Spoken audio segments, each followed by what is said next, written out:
Hi, everyone. My name is Tom Tedeschi. I'm the band director at Lakeview Junior High School in Downers Grove, Illinois. I have been teaching for 30 years. This is my 31st year, and I teach 5th through 8th grade band. And I also assist with the recruiting process uh, in our district with my colleague. And we start our students in 4th grade. So I know many people start in 5th, and many people start in 6th, and some even in 7th. So some of the things that I look for in younger students might be a little bit different than what you might look for when starting out your trumpet players. So hopefully I can give you a few of the things that I look for when recruiting young trumpet players, even at the 4th grade level when it's their first instrumental experience primarily, aside from maybe recorder or ukulele. Um, but hopefully you can use some of these things and think about when you are recruiting your young trumpet players. Um, let me begin by addressing physical attributes. So the size of the kid is not necessarily important in terms of them being able to handle the instrument. Obviously, we know that uh, some kids have more physical strength than others.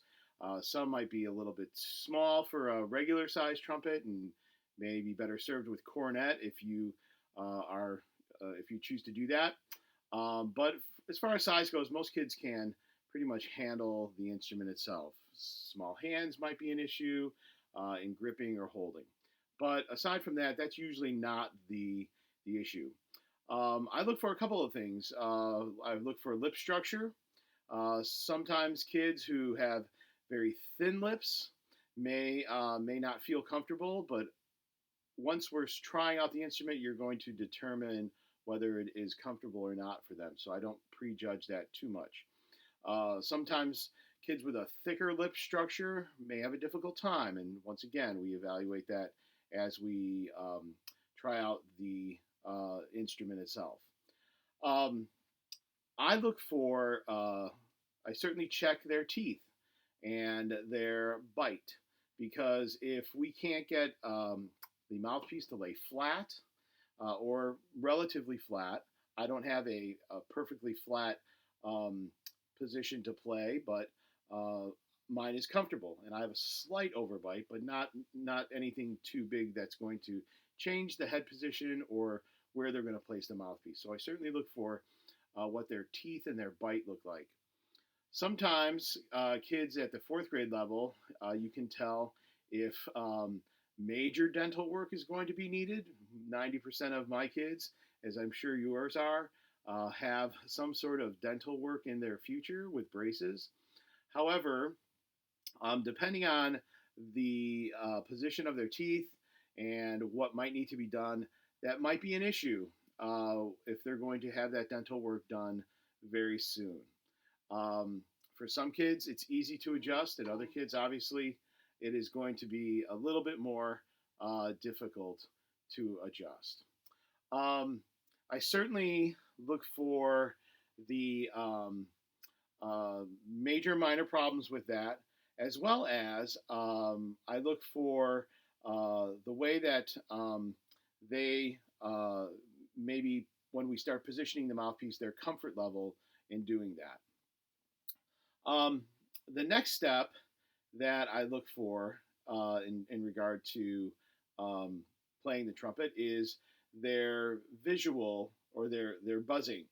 Um, when I start out, uh, and obviously for most kids, it is an awkward thing to do, but we try to do a little bit of buzzing and getting them to move their lips. So I will start with a natural lip position. I don't ask them to change their face or adjust their lip structure. I will ask them to simply give me a loose buzz. I relate it to them being in the pool with a um, doing a motorboat sound where they're just going to wet their lips and give me a nice loose buzz. We want to try to get them to do that. Some kids find that to be comfortable. Some kids do not find that to be comfortable and have a difficult time doing that.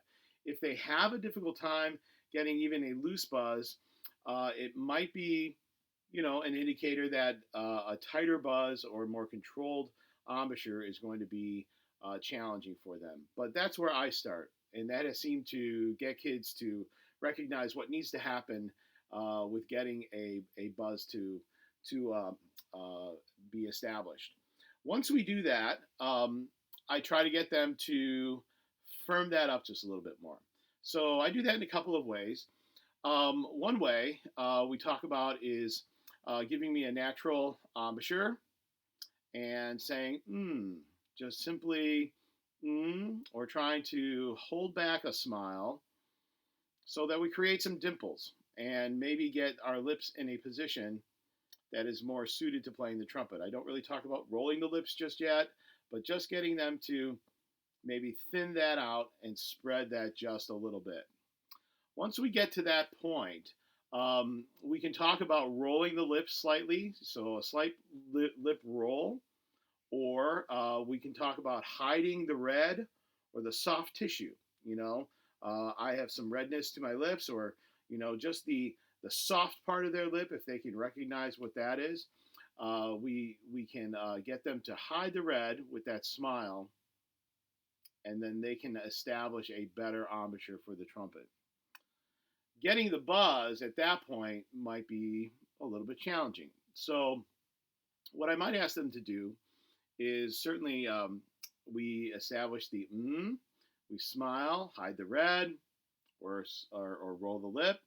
And all I want them to do is get me a short little burst of a buzz to come out. Some kids can have a natural buzz right away and have no problem doing that. Other kids find that very difficult to control, so we'll try a couple of things.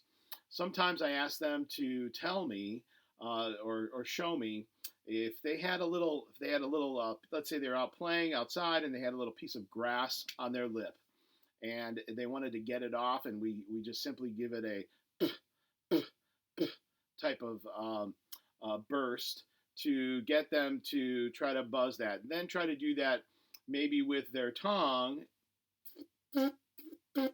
just pushing it off, and then eventually removing the tongue and having them try to sustain the air. If I can get the kids to establish a short buzz, sometimes applying the mouthpiece helps to control the lips around the aperture to get a more sustained buzz. So I use a couple of different analogies to kind of get them to think about what's supposed to happen here. Certainly I demonstrate that for them, and they oftentimes obviously think it's funny and that sound, but we try to think about what's happening and getting them to go from a loose buzz to a more controlled buzz.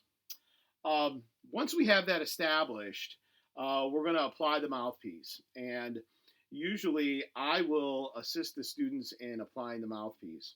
Once again, if we're starting out and we're trying to get the buzz established with the mouthpiece, I may choose to go to a trombone mouthpiece so that we can get that nice loose buzz. And sometimes I will have them tighten up and use that smile and hide the red, or roll the lip and try to get a firm buzz on the trombone mouthpiece.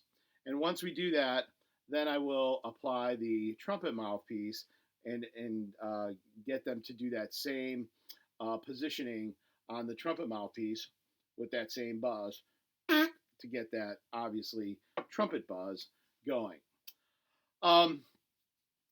One of the things that I try to do is make sure that when I place the mouthpiece on their head or on their face, that their head is upright, their chin is facing forward, so we can establish a flatness to place the mouthpiece on, and that they're actually pressing on their teeth or putting some pressure on their teeth so that we have some control over the buzz. Many kids try to fish around or kiss the mouthpiece or pucker, and certainly we want to establish a more firm mouthpiece, and I keep reminding them of how to establish that, in getting that to move forward. One of the things, once we get that short buzz going, Certainly, our next step is to establish a longer tone so we can establish a more sustained buzz to see if they can sustain that for just, maybe a second or two or three. In some cases, some kids just go and you have a great position already.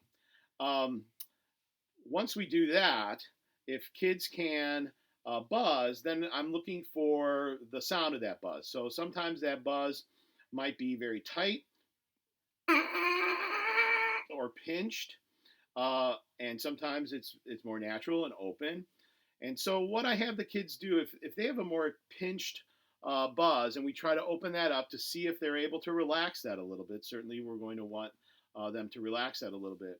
But I will use a straw, something small, a small straw. This is just a regular sipping straw for soda or some other beverage, and I will ask them to put that in their mouth and just simply blow through it. Sometimes we can block the end so they can feel what the aperture size is supposed to feel like. Now, this is obviously maybe a little larger than the aperture size, but I'm trying to over exaggerate what that feeling is. I've also used a sipping straw for like a coffee stirrer straw that works well too, which you can simply insert into the mouthpiece, hold it here, and blow through it just to get the sensation. I'm not going to do any buzzing with it. It's just the sensation of trying to get them to visualize what that is supposed to feel like so that they can start to open up that buzz. Once a buzz is established, we then try to do some long tone buzzing. Doesn't matter to me what pitch it is at this point. Establishing the buzz is the most important thing. If they can do that, and maybe and they're going to proceed forward with playing the instrument, then we certainly want to be able to take that buzz and move it. And we can use the siren method. And that's going to be very, very small at first. You're looking just for them to be able to adjust that buzz speed, because getting the higher pitch and the lower pitch are certainly going to be important. Opening up the mouth, using a toe syllable to open the inside of the mouth also may help adjust the aperture to allow the buzz to relax as they go lower and then firm up as they go higher. Uh, Certainly, that all takes a little bit of time with playing the instrument. The initial buzz is obviously the most important.